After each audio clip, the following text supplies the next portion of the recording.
Welcome into the college football playoff bracketology. No, this is not March Madness. It's the first season of the 12-team playoff, and as we sit here on this December 5th, nothing is necessarily set in stone. So let's start with what we know for certain. Those are the conference championship games. You see all 5 of them right here. We're working with, of course, Georgia and Texas in the SEC. Oregon versus Penn State. That's a really big one in the Big Ten. Clemson, SMU in the ACC. Arizona State versus Iowa State in the Big 12. And finally, UNLV versus Boise State in the Mountain West. Very simple. Most of the winners of these conference championships will get a first-round bye and advance to the quarterfinals. So let's take a look at a hypothetical in that scenario. Looking at the quarterfinal bracket, the options that seem most likely, Oregon winning their conference, being the Big Ten winner. They're locked into the 1 spot. At number 2, the Georgia Bulldogs potentially winning the SEC. They're locked in there. The same goes for SMU, the Mustangs winning over Clemson in the ACC.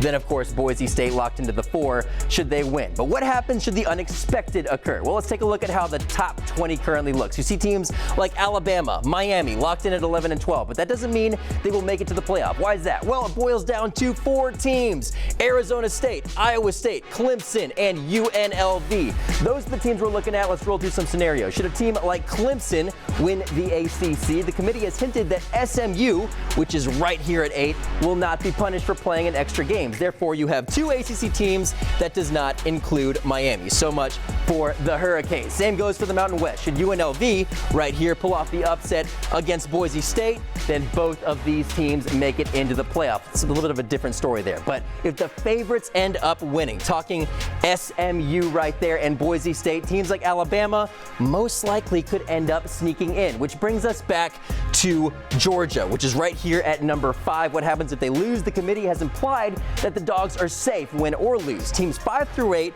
right here will host a playoff game. Teams 9 through 12 right here and right there will travel to 5 through 8. So, all things considered, Georgia is in a very good place. But Christine, Shock, I think that first round bye will be huge, and so would a potential home playoff game at Sanford Stadium.